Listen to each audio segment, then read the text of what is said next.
Assalamualaikum warahmatullahi wabarakatuh. Alhamdulillah wassalatu wassalamu ala Rasulillah. Amma ba'd. Bismillah, melalui video ini saya Amzah dari kelas 12 Agama 2 akan menyampaikan suatu pembahasan yang berkaitan dengan dakwah. Baik, berkaitan dengan dakwah itu kita harus mengetahui bagaimana metode dan cara menyampaikannya dengan baik dan benar. Dan berkaitan dengan hal ini, Allah Ta'ala berfirman di dalam Quran surah An-Nahl ayat 125. Allah Ta'ala berfirman, A'udzu billahi minasy syaithanir rajim. Ud'u ila sabili rabbika bil hikmah wal mau'izatil hasanah wajadilhum billati hiya ahsan inna rabbaka huwa a'lamu biman dhalla an sabilihi wa huwa a'lamu bil muhtadin. Serulah manusia kepada jalan Allah dengan hikmah dan pelajaran yang baik, dan bantahlah mereka dengan cara yang baik.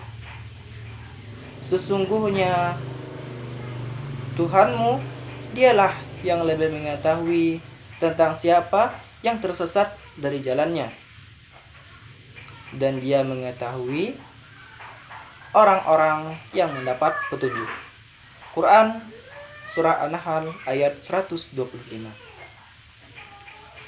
Melalui firman Allah ini, kita mengetahui bahwa ini adalah suatu pelajaran untuk kita bagaimana tentang wajibnya dakwah bagi kita dan metode atau cara penyampaiannya. Walaupun pada hakikatnya ayat ini diturunkan untuk Rasulullah dalam berdakwah di masa beliau berdakwah kepada orang-orang musyrikin. Dan ini tidak hanya untuk Rasulullah, tetapi melalui ayat ini juga kita sebagai umatnya Rasulullah dan hamba Allah harus mengikuti metode dakwah seperti yang Allah firmankan, yaitu ada 3 hal pokok yang harus kita tanamkan di dalam berdakwah, yaitu dengan bil hikmah, dengan hikmah, yaitu dengan bijaksana, di mana kita menyampaikannya dengan hati yang bersih, dengan dada yang lapang, supaya orang-orang yang kita dakwah itu mau menerima dakwah yang kita sampaikan.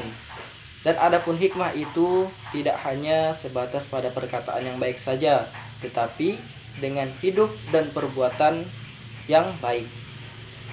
Adapun dengan pembelajaran yang baik, yaitu kita harus dengan baik menyampaikan suatu pembelajaran itu. Dengan baik itu berupa nasihat yang kita sampaikan. Jadi kita harus menyampaikan nasihat atau pembelajaran itu dengan baik. Nah, kemudian dengan debat, yaitu apabila kita berdakwah sudah menyampaikan suatu kebenaran tetapi ditolak, dibantah dengan argumen, maka debat ini bisa diperlukan. Adapun pada awalnya debat itu hanya bisa diperlukan pada waktu apabila debat dakwah yang kita sampaikan itu tidak diterima atau dibantah dengan argumen. Maka walaupun dengan cara debat pun kita diperintahkan untuk mendebat dengan cara yang baik. Nah, itu adalah 3 pokok. Adapun kandungan dari ayat ini menerangkan bahwa wajibnya akan dakwah kepada diri kita. Kita wajib untuk berdakwah tidak hanya Rasulullah, tapi untuk seluruh kaum muslimin. Nah, kemudian kita juga dalam menyampaikan dakwah itu harus dengan hikmah.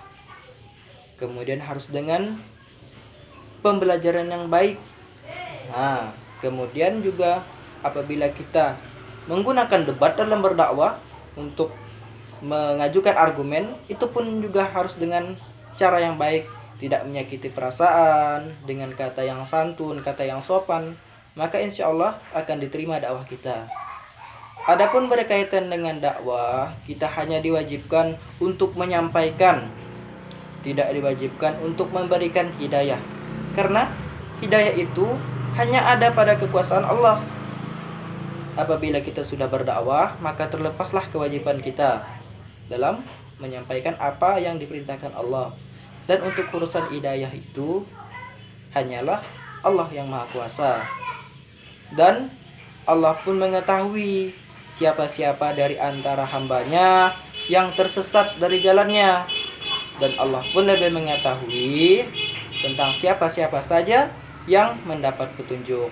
Semoga dengan firman Allah ini, ayat yang mulia ini, menjadi pembelajaran bagi kita untuk berdakwah dengan baik dan benar, tidak sembarangan, tidak hanya sekedar ucapan tetapi tidak mengamalkan.